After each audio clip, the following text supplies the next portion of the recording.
하나님과 함께하는 삶을 살아가기 원하는 그리스도인들에게 매일매일의 삶에서 빼어놓을 수 없는 것이 무엇일까 생각해 본다면 아마도 많은 분들이 말씀과 기도라고 대답을 하실 것입니다.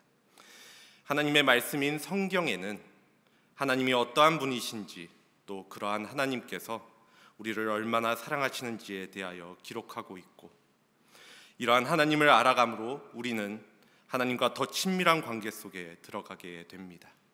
그리고 이러한 말씀만큼 그리스도인들에게 중요한 것이 기도입니다. 기도를 통하여 하나님께서는 우리에게 하나님의 선하신 뜻을 깨닫게 하여 주시고, 이를 통하여 이 땅을 살아가며 하나님과 소통하는 창구가 되어지기도 하기 때문입니다. 그래서 기도에 대하여 말을 할 때 믿는 자의 호흡과 같다라는 표현을 많이 사용합니다. 숨을 쉬는 것은 곧 생명과 연결되는 것이기 때문에 기도는 그만큼 그리스도인들의 생사를 결정하는 중요한 요소이자, 이것을 빼놓고는 그리스도인으로 살아간다는 것은 우리에게 생각할 수 없는 일이라는 것입니다. 이는 예수님 역시도 마찬가지셨습니다. 복음서를 보면 예수님이 기도하시는 장면들이 자주 등장합니다. 예수님은 밤늦게까지 사역을 하신 뒤에도 새벽에 일어나 한적한 곳에서 기도하셨고, 12 제자를 사도로 택하시기 전에도 예수님은 산에 올라 밤이 새도록 기도하셨습니다. 또 자신의 순환을 맨 처음 예고하시기 전에도 기도하셨고, 변화산에서 용모가 변화되어서 모세와 엘리야가 영광 중에 나타나던 그때에도 기도하시던 중이셨습니다. 그리고 잡히시던 마지막 날에도 예수님은 감람산에 오르셔서 기도하셨다라고 기록되어져 있습니다. 그런데 우리가 한 번쯤 생각해 볼 만한 것은 이러한 기도가 기독교에만 있는 것은 아니라는 것입니다. 기도의 사전적 정의를 우리가 바라보면 인간보다 능력이 뛰어나다고 생각하는 어떠한 한 절대적인 존재에 대하여 비는 것 또는 그러한 의식을 말한다라고 기록되어져 있습니다. 이러한 사전의 정의와 같이 기도가 어떠한 절대자에게 비는 행위라고 한다라면, 종교와 믿음을 떠나 인간은 모두 기도한다라고 말할 수 있습니다. 불교에서도 기도를 드리고 이슬람교나 무속신앙 역시도 기도를 합니다. 그것도 매일매일 말입니다.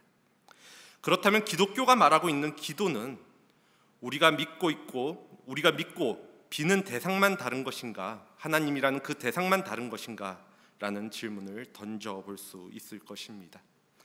이러한 질문에 대하여 기독교에서 말하는 기도는 비는 대상이 다른 것으로 끝나는 것이 아니라 비는 내용, 즉 간구하는 내용 역시도 달라야 함을 이야기합니다. 이는 예수님의 기도하시는 내용들을 보았을 때 드러나게 되어지는데, 예수님의 기도는 단순히 자신의 육적인 필요만을 채우는 기도가 아니었다라는 것입니다. 앞서 서두에서도 언급드렸었지만 예수님께서는 이 땅에 계시면서 끊임없이 기도하셨습니다. 예수님이 분명 하나님과 동일하신 분이시지만 그렇게도 끊임없이 하나님께 기도하신 이유와 그 목적은 분명합니다. 그 이유와 목적은 이 땅에 사시는 동안 철저하게 하나님께 뜻을 구하고 또 하나님의 뜻에 따라 순종하기 위함에 있었습니다. 하나님께 순종하기 위해서는 하나님의 뜻을 알아야 하고, 또 하나님의 뜻을 알기 위해서는 기도해야 합니다. 기도하지 않고서는 하나님의 뜻을 알 수 있는 방법도, 또 교제하며 소통할 수 있는 방법도 없기 때문입니다. 또한 하나님 안에서 우리가 신앙생활을 하는데 필요한 것들을 요구하고 응답받는 것 역시도 기도 외에는 방법이 없습니다. 이렇게 기도하시는 예수님의 모습은 제자들에게 기도에 대한 좋은 본보기가 되었음은 자명한 일이었을 것입니다. 오늘 본문은 언제나처럼 기도하시는 주님의 모습을 보고 제자들 중 한 사람이 기도를 가르쳐 달라라는 요청으로부터 시작을 합니다. 그러자 예수님은 2절에서부터 4절까지의 말씀을 통하여서 어떻게 기도해야 하며 무엇을 위해 기도해야 하는지에 대한 짧지만 구체적인 그 방안들을 알려주시지요. 우리가 교회에 다니며 주기도문이라고 잘 알려져 있고 또 외우고 있는 예수님이 제자들에게 가르쳐 주신 기도가 바로 그것입니다. 그렇게 오늘 이 시간 예수님께서 가르쳐 주신 기도를 통하여 우리가 하나님께 기도할 때 어떻게 기도해야 하는 것인지에 대하여 또 이전에 우리의 기도에 대하여 점검해보고 함께 나누는 시간이 되어지길 원합니다. 먼저 예수님께서는 기도를 가르쳐 달라고 한 제자의 요청에 대해서 너희는 기도할 때 이렇게 하라라는 말로 시작을 하십니다. 기도할 때라는 말은 기도할 때마다입니다. 예수님은 이것이 기도할 때마다 반복되어야 하는 것임을 말씀하고 있는 것이죠. 그런데 이 말씀이 의미하는 것은 글자 그대로, 단어를 그대로 반복하라라는 의미는 아닙니다. 즉 이렇게만 기도해야 하는 정답은 아니라는 것입니다. 이렇게는 이러한 방법으로, 이러한 식으로라는 의미이기 때문입니다.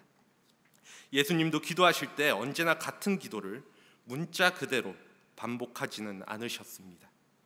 오늘 예수님은 기도의 예를 보여주신 것이지 우리가 기도할 때 문자 그대로 또 단어 그대로 따라해야 할 기도문을 주신 것은 아니라는 것 사실을 전제로 합니다. 이러한 전제 하에서 오늘 우리가 잘 알고 있는 주님이 가르쳐 주신 기도를 통하여 우리들이 기도할 때마다 생각하고 적용해야 할 기도의 내용이 무엇인가라는 측면에서 접근을 해야 한다라는 것이죠. 이러한 측면에서 기도할 때 우리는 1차적으로 우리가 기도드리는 대상인 하나님이 누구신지를 분명하게 알아야 합니다. 그래야 우리의 기도가 올바른 기도가 될 수 있습니다. 예수님의 기도가 바리새인들의 기도와 근본적으로 달랐던 이유가 바로 여기에 있습니다. 예수님은 하나님을 잘 아셨고 또 하나님과 매우 친밀한 관계 속에 계셨습니다. 그래서 예수님의 기도는 능력이 있었으며 또 진지하고 확신에 찼던 것입니다. 그러나 바리새인들은 하나님을 제대로 알지 못하였고 또 하나님과의 관계가 전혀 친밀하지 못했습니다. 그래서 그들의 기도는 완전히 형식적이 될 수밖에 없었고 심지어는 중언부언하는 기도가 될 수밖에 없었다라는 것입니다. 하지만 예수님께서는 우리가 기도하는 대상인 하나님이 누구신지를 먼저 가르쳐 주십니다. 바로 하나님은 우리의 아버지가 되신다라는 것입니다. 그래서 예수님께서는 기도하실 때마다 하나님을 아버지라고 부르셨으며 제자들에게도 그렇게 하라라고 가르치셨습니다. 사실 오늘 우리 기독교인들의 관점에서 하나님을 아버지라고 부르는 것은 매우 자연스러운 일입니다. 그렇게 처음부터 배워왔고 또 사용해왔기 때문입니다. 그러나 당시 유대인들에게 하나님을 아버지라고 부른다는 것은 익숙하지도 않은 일이고 또 자연스러운 것도 아니었습니다. 구약 성경을 보면 유대인들은 하나님을 아버지라고 부르지 않습니다. 구약에서 하나님을 아버지라고 부른 예는 단 15회밖에 되지 않는데 그 경우에도 대부분은 하나님께서 당신의 백성과 맺으신 언약에서였지 그 누구도 기도할 때 하나님을 개인적으로 아버지라는 표현을 사용하여서 부르지는 않았다라는 것입니다. 왜냐하면 하나님은 감히 이름을 언급할 수도 없을 정도로 높고 거룩하신 분이신데 그러한 하나님을 아버지라는 표현을 써서 친근하게 표현한다는 것은 상상도 하지 못할 일이고 하나님을 모독하는 것으로까지 여겨질 만한 표현이었기 때문입니다. 그런데 공간복음에서는 아버지라는 호칭이 65번이나 사용되어져 왔고 요한복음에서는 100번 이상 아버지라는 표현을 사용합니다. 호칭을 사용한다라는 것이죠. 따라서 예수님께서 하나님을 아버지라고 부르시며 그렇게 가르치셨을 때 당시의 사람들은 매우 충격적인 반응을 받았을 것입니다. 특별히 바리새인들의 입장에서는 조금 전 말씀드린 것처럼 예수님을 하나님을 모독하는 불경스러운 인물로 간주했을 것이라는 것입니다. 하지만 예수님께서는 하나님을 아버지라 부르셨을 뿐만 아니라 제자들에게도 하나님을 아버지라 부르도록 가르치셨습니다. 왜냐하면 믿는 자들에게는 하나님의 자녀가 되어지는 특권을, 권세를 주셨기 때문입니다. 요한복음 1장 12절 말씀입니다. 영접하는 자, 곧 그 이름을 믿는 자들에게는 하나님의 자녀가 되는 권세를 주셨으니, 성경은 우리가 하나님께 나아갈 때 믿음으로 나아가야 한다라고 말씀하고 있습니다. 히브리서 11장 6절 말씀인데요, 믿음이 없이는 하나님을 기쁘시게 하지 못하나니 하나님께 나아가는 자는 반드시 그가 계신 것과 또한 그가 자기를 찾는 자들에게 상 주시는 이심을 믿어야 할지니라. 그렇게 우리는 기도를 시작할 때 반드시 먼저 하나님께서 어떠한 분이신지를 생각하고, 즉 나의 아버지가 되어주심을 받아들이고 믿음으로 하나님 앞에 나아가야 합니다.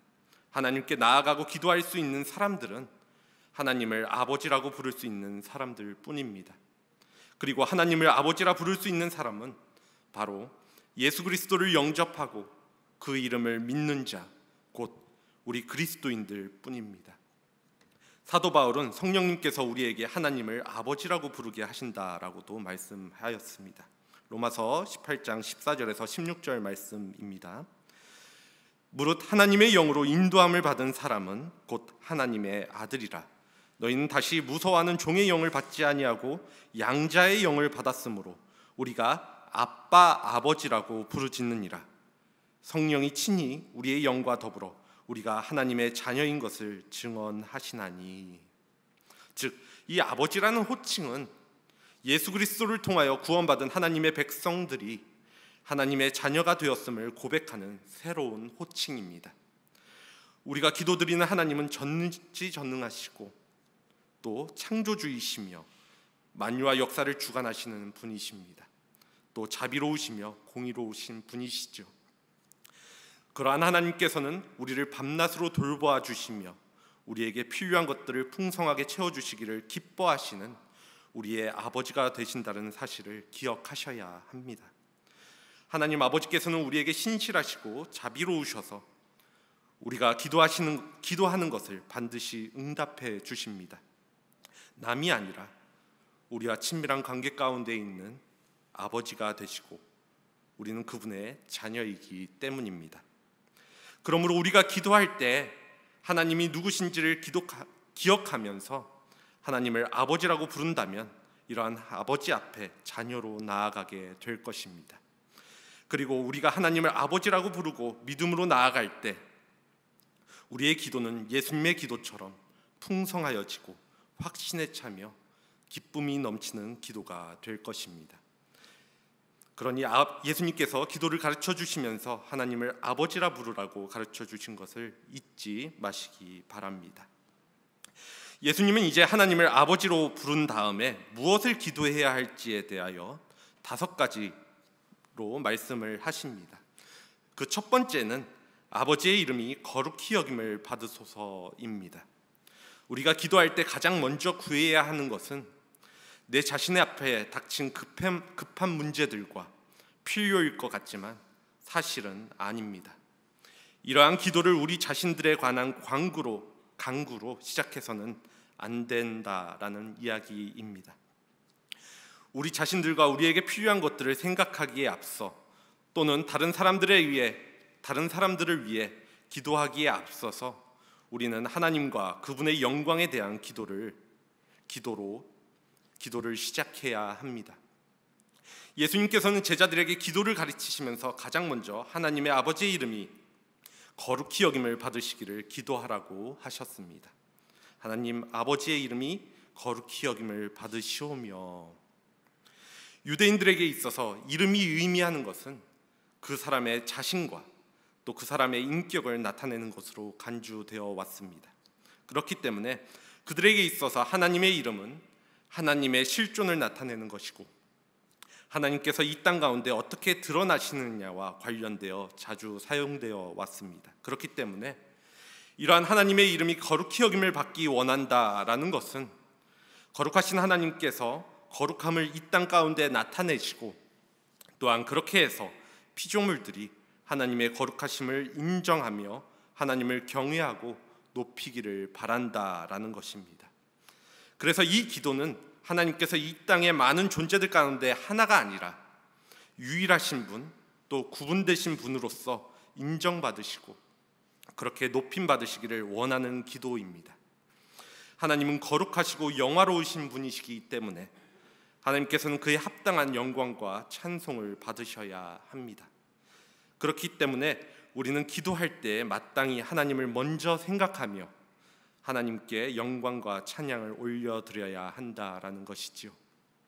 그리고 이렇게 기도할 때 우리의 마음은 하나님을 향하여 집중하게 되며 진정으로 하나님을 경배하게 되고 온전히 하나님만을 의지할 수 있게 될 것입니다. 이제 둘째로 우리가 기도해야 할 것은 나라가 임하시오며입니다. 예수님께서는 이어지는 기도 가운데 나라가 임하시오며라고 기도하라고 가르치셨습니다. 예수님께서 말씀하신 나라는 바로 하나님의 나라를 가리킵니다. 즉 하나님 나라가 임하시기를 기도하라고 하신 것이죠. 하나님 나라에 대하여 우리가 생각할 때 가장 중요하고 핵심적인 내용은 하나님의 통치입니다. 예수님의 모든 메시지는 이 하나님의 나라에 집중되어 있다라고 생각해도 과언이 아닙니다. 이 하나님 나라를 시간의 관점에서 우리가 살펴본다라고 했을 때 과거와 현재 그리고 미래로 나누어서 이야기할 수 있을 것입니다.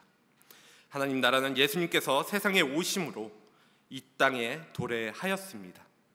도래했다라는 것이죠. 예수님께서 공생애를 시작하시면서 가장 먼저 선포하신 말씀이 바로 회개하라 천국이 가까이 왔느니라 였습니다. 또한 예수님께서는 누가복음 11장 20절에서 내가 만일 하나님의 손을 힘입어 귀신을 쫓아내는 것이면 하나님의 나라가 이미 너희에게 임하였느니라 라고 말씀하고 있습니다.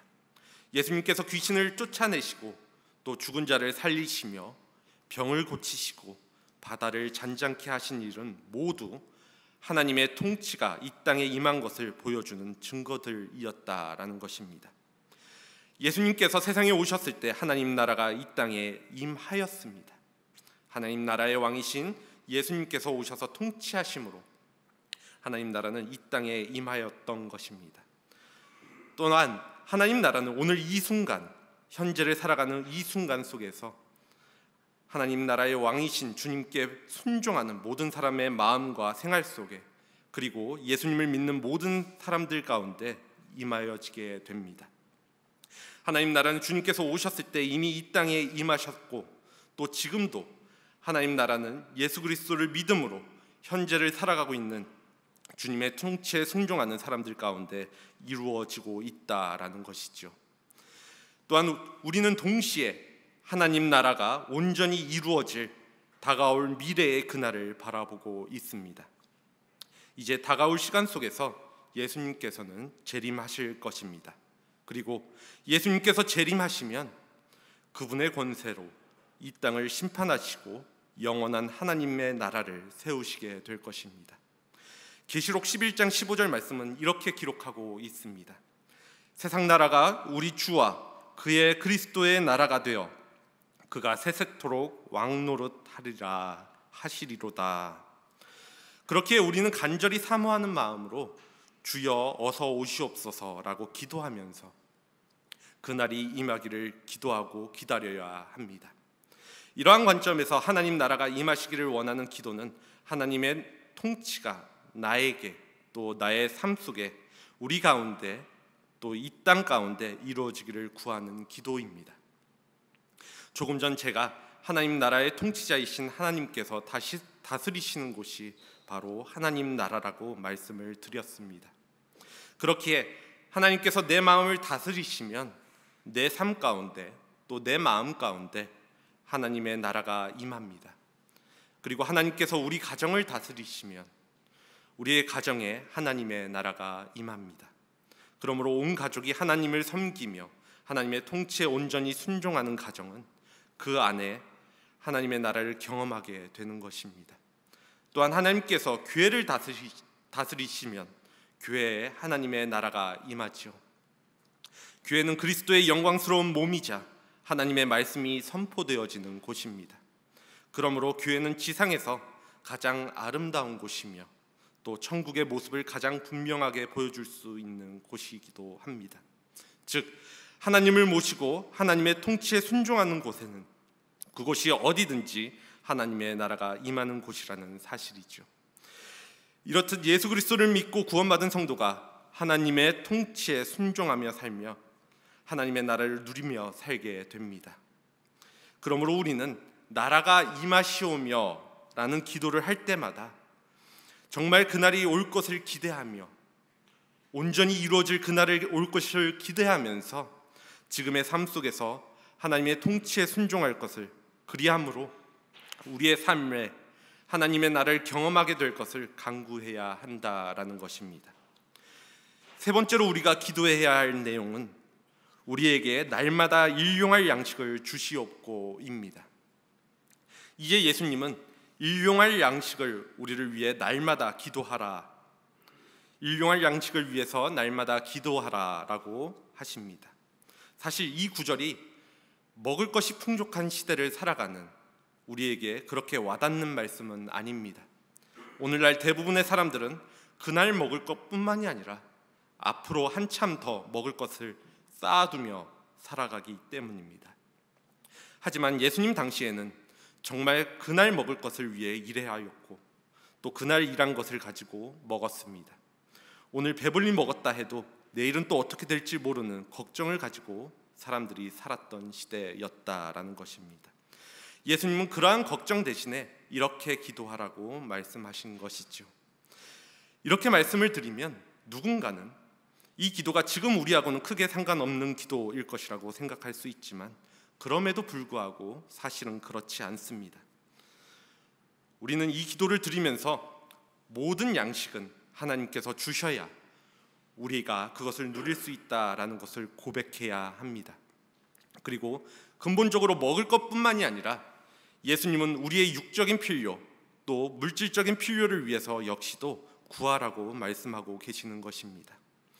우리가 하나님 아버지께 우리에게 필요한 일용한 양식을 구하는 것은 우리가 하루하루 순간순간마다 하나님을 의존하며 살아야 한다라는 것을 의미합니다.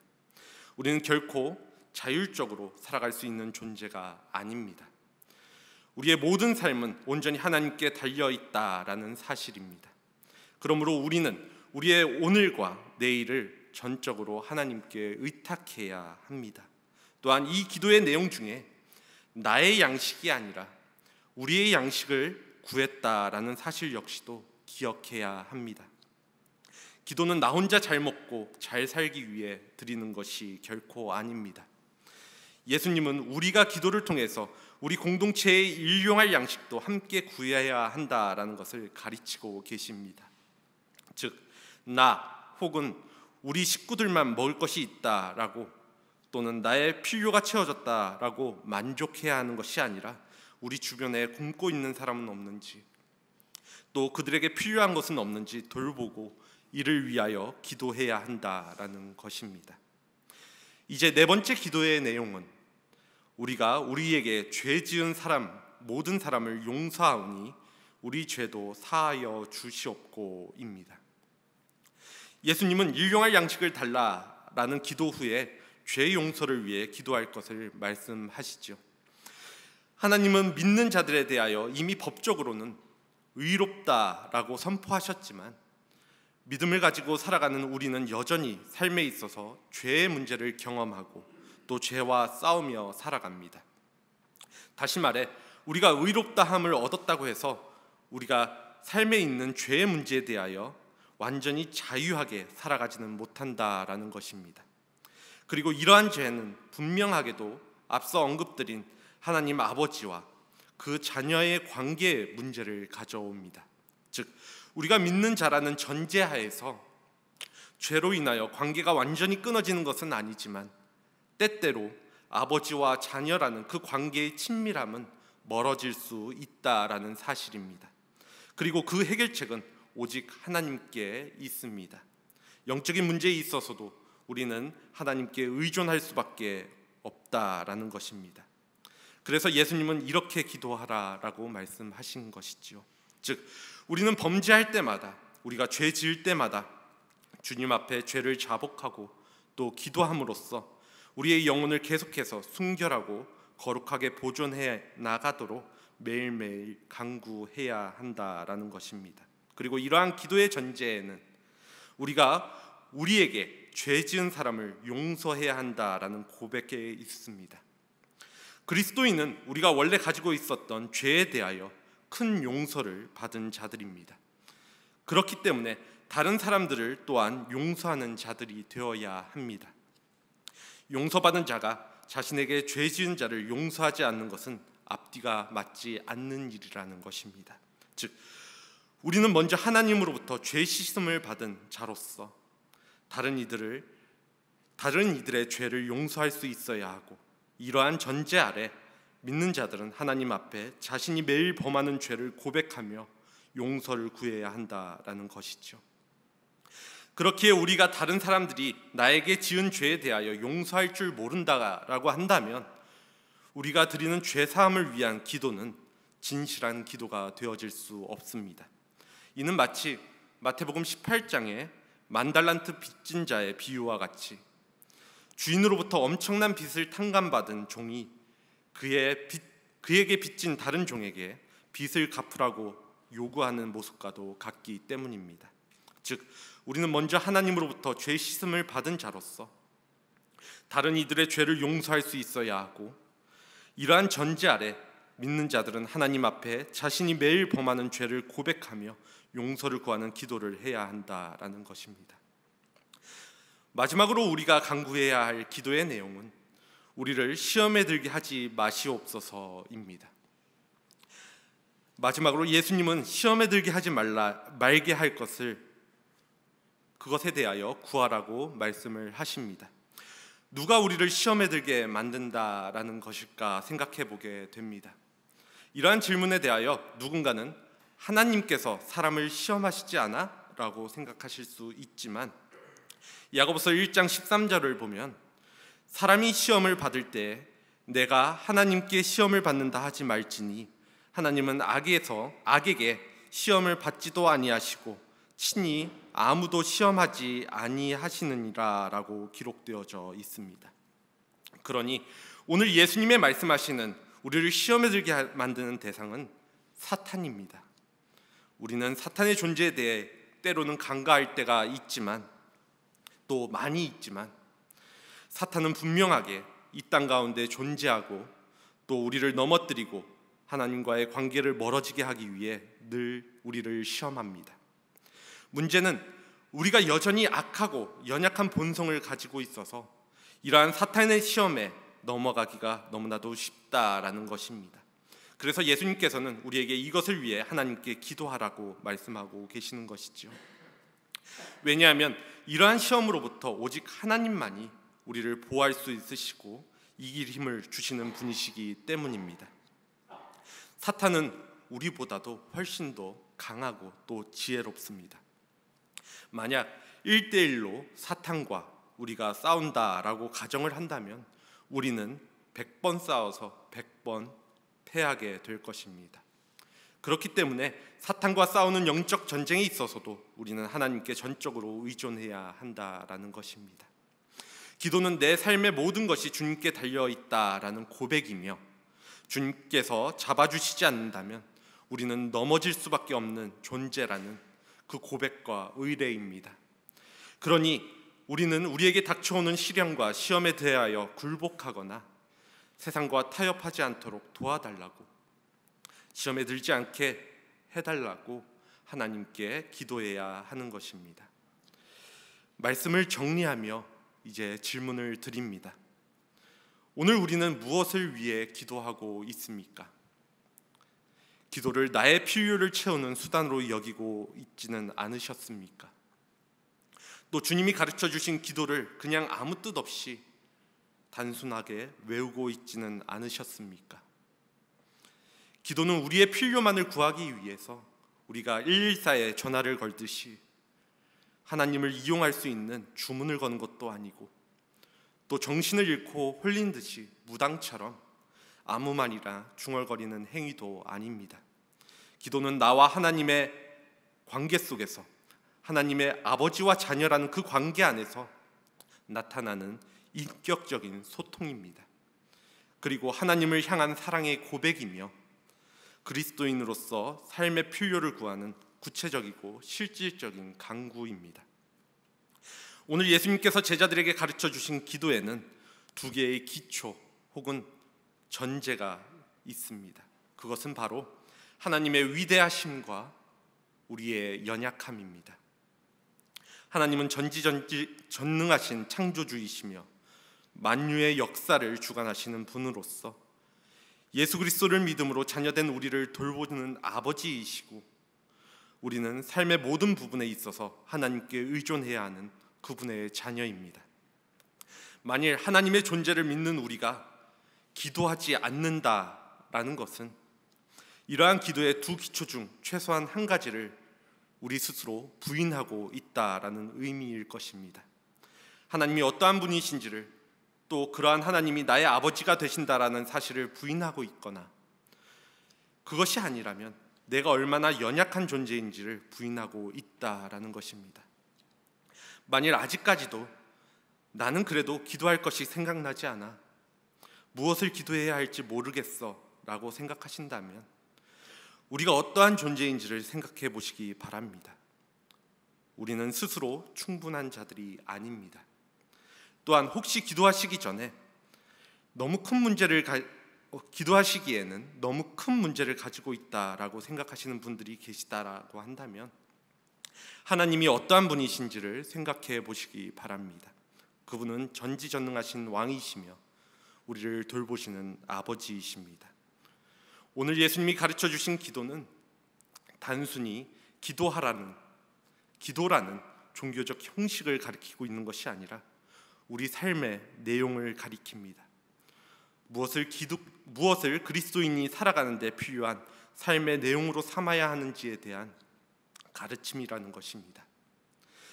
그렇게 우리는 삶 가운데 하나님의 이름을 높이고, 또 하나님의 통치하심이, 즉 하나님의 나라가 우리 가운데 임하여지기를 바라고, 또 예수님의 재림으로 완성될 하나님 나라를 구하며 나와 내 주변의 필요를 채워주실 것을 요청해야 합니다. 또한 우리가 매 순간 짓는 죄에 대하여 기억하고 또 용서를 구함으로 죄에 익숙해지지 않도록 간구해야 하고, 사탄의 시험으로부터 흔들리지 않는 힘을 주시기를 언제나 간구해야 합니다.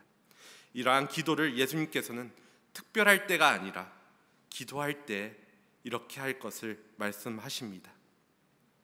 물론 이는 서두에 말씀드린 것처럼 기도의 예를 보여주신 것이지 우리가 문자 그대로 따라 기도해야 할 기도문을 주신 것은 아닙니다. 즉 주님이 가르쳐 주신 기도는 단순히 외워 고백하는 고백문이나 주술과 같은 것이 아니라, 그렇게만 기도해라 하는 것이 아니라, 오늘 주님이 가르쳐 주신 기도의 내용들을 우리가 기도할 때 항상 기억하고 적용해야 함을 말씀하고 계시는 것입니다. 그러니 이러한 기도의 내용들을 잊지 마시고 기도함을 통하여서 오늘도 나의 삶 가운데 살아 역사하시는 우리의 하나님을, 또 우리 아버지를 경험하고 또 고백할 수 있는 한사랑교회 공동체 모두가 되어지기를 간절히 소원합니다. 이 시간 함께 기도하겠습니다.